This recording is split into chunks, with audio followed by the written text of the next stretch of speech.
नमस्कार दोस्तों। Anonymous Hindi channel में आपका बहुत बहुत स्वागत है। और आज मैं लेकर आया हूँ रूह कांपा देने वाली कुछ सच्ची घटनाएं। ये कहानी मेरे दोस्त राहुल की है। राहुल के माता पिता किसी काम से शहर में गए हुए थे। बाहर जोर से बारिश हो रही थी और बिजली कड़कने की आवाज मन में सिरन और दहशत पैदा कर रही थी। राहुल समय काटने के लिए टीवी खोलकर बैठा था, पर उसका सारा ध्यान हाथ में पकड़े मोबाइल पर था, जिसमें वह पिशाचों के बारे में पढ़ रहा था।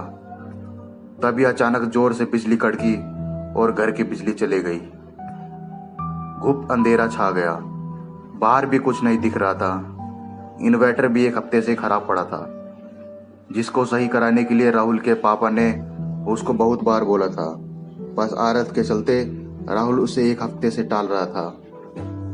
हालांकि राहुल भूत प्रेत पर विश्वास नहीं करता था, पर इस स्थिति में वो असहज महसूस कर रहा था। खुद को इन्वर्टर सही ना कराने के लिए भी कोस रहा था। फोन की टॉर्च जलाकर वह सावधानी से बड़ी इमरजेंसी लाइट को लेकर बाहर जाने लगा। तभी उसे दरवाजे से एक आवाज आई, ठक ठक ठक। मुख्य दरवाजे पर 3 बार जोर से खटखटाहट हुई। हर खटखट के बीच में 1 सेकंड का फर्क था। राहुल चौकन्ना हो गया। इस प्रकार के डरावने तरीके से उसकी जान पहचान में कोई नहीं खटखटाता था। एक हाथ में उसने अपना क्रिकेट बैट उठाया और धीरे धीरे दरवाजे की तरफ बढ़ना शुरू किया। इतने में पास वाले कमरे से आवाज आई, भैया दरवाजा मत खोलना, मेरे पास आ जाओ, मुझे बहुत डर लग रहा है। राहुल की अपनी इकलौती बहन की रक्षा की भावना ने उसको खुद के डर को थोड़ा कम कर दिया। उसने उसके कमरे की तरफ पहला कदम बढ़ाया था कि ऊपर के कमरे से एक और आवाज आई, भैया उस कमरे में मत जाना, वो आवाज आपको मैंने नहीं लगाई है, मैं ऊपर हूं। अब राहुल डर चुका था। उसको समझ नहीं आ रहा था कि वह क्या करे। उसके भी दिमाग ने मानो काम ही करना बंद कर दिया हो। उसने एक एक कदम पीछे बढ़ाना शुरू किया।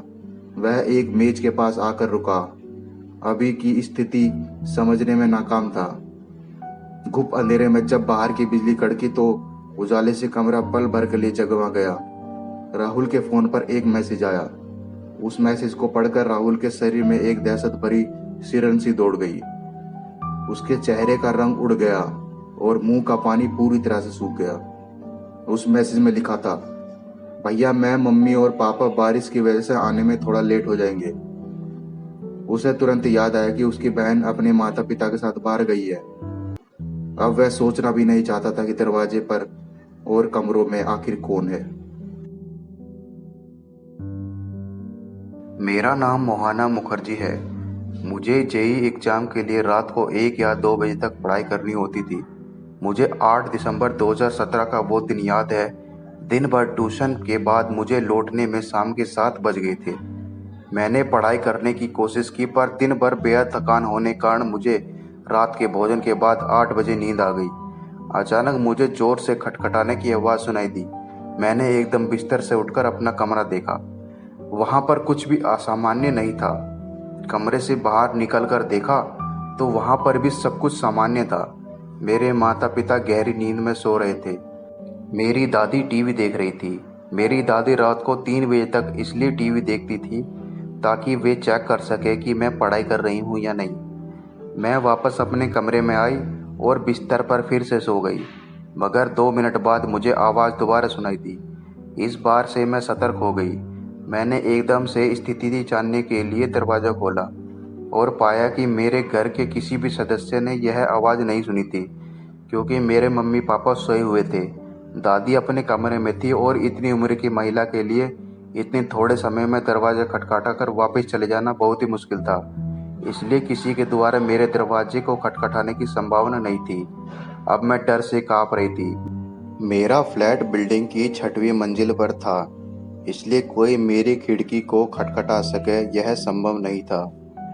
क्योंकि बिल्डिंग में कुल 7 मंजिलें थी, इसलिए किसी का छत से मेरे घर की खिड़की में आने की संभावना नहीं थी। यह 13 दिसंबर तक लगातार होता रहा। मुझे रोज ठीक 2 बजे दरवाज़ा खटखटाने की आवाज़ सुनाई देती, लेकिन मैंने अपने घर वालों को यह बात नहीं बताई, वरना वो इस बात का तिल से ताड़ बना देते।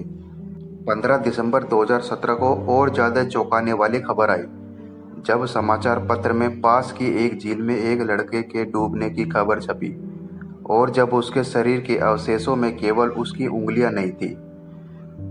मुझे अभी भी इस घटना के बारे में सोचकर डर लग जाता है, लेकिन बहुमुखी होने के कारण मैं इस बात को बहुत दिनों तक नहीं छिपा पाई और इसका जिक्र मैंने अपनी दादी से किया और मेरी दादी ने मुझे इस छोटी बात से परेशान नहीं होने के लिए कहा।